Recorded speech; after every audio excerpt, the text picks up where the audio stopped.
And tonight, according to some wealthy liberal celebrities, white people, they're to blame for just about everything.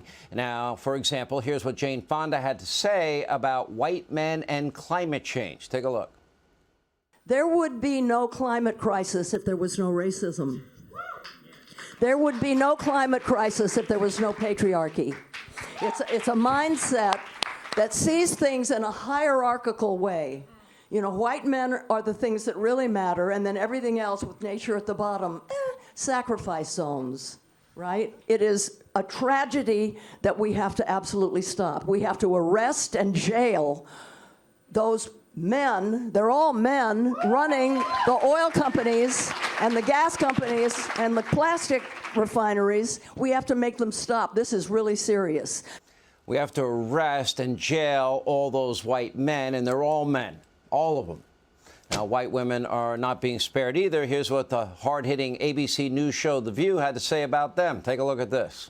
I think that women, white women in particular, want to protect the patriarchy here because it's to their benefit. Yeah. They want to make sure that their husbands do well. They want to make sure that their sons do well. They want to make sure that their children do well. And they want to make sure that they do well. Most of the women in some of these studies are married white women, and they do fall in line with what their husbands are doing, how their husbands are voting.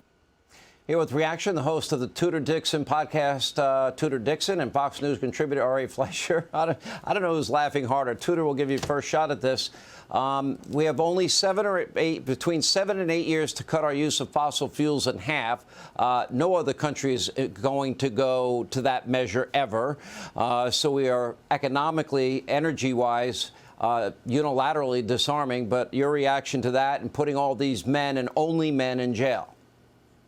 Yeah, I love how being an actress for a living and being able to match leg warmers makes her an expert in climate change. And now she's going to go arrest people. I don't know how her Tesla will even run if she can't power it, which is most likely powered from gas. So how is she actually going to get anywhere if she decides to do this? And then will she also jail her friends like John Kerry and all of her friends that are flying private jets?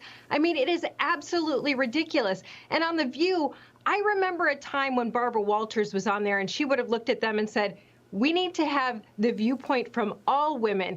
The last time I checked, women on the Republican side were never being forced. In fact, I will go as far as to say, my husband did not drag me out of the house by the hair and say, run for office, woman, and do it for the patriarchy. This is ridiculous. You know, I thought the Flintstones was over. We have to arrest these men, and they're all white men, Ari. That means you're going to jail, and so am I. Send us away, Sean. You know, I love this. I love the fact that these people can still speak like this because it's a reminder of just how bad extreme liberals can be. And I have to point out that even at the Cannes Film Festival where Jane Fonda spoke, she got muted applause. Most people there recognized lunacy when they heard it. Look, identity politics is killing America. The notion that we should judge one another on the basis of whether we're male or female or white or black or Hispanic or anything else, this is the disease inside the Democratic Party. They're taking the beautiful phrase, e pluribus unum, and abolishing the unum, the unity that has made us a great country, and they only want to focus on the pluribus, the many, and they use it in a derogatory way against white men. This is killing the Democrats, and it's why they've lost all the rural vote. They're increasingly vulnerable in the suburbs, and I hope they keep doing it. Okay, but they're doing that. But, you know, we've got this mass migration. Tudor Dixon, you're seeing it. People leaving Michigan. They've had it. They're done. And they're moving to redder states. Okay, that takes a purple state like Michigan or Wisconsin or Pennsylvania or Nevada or Arizona, and makes it that much harder for a Republican to get 270 electoral votes.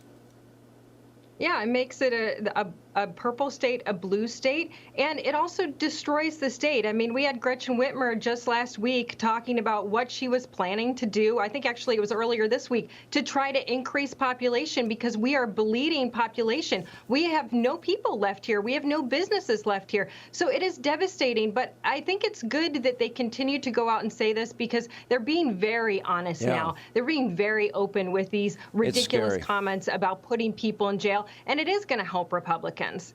Last word, Ari. Yeah, I just find it sad, Sean. I was not raised to divide people like this. I was raised to treat people fairly, equally, and judge people about their heart, their wisdom, their intelligence, and their merits. And to hear this kind of talk still running in the far left of the Democratic Party, it's Right. just not America, and I don't like to hear it. Yeah, it's bad for the country. This is nuts land. All right, thank you both.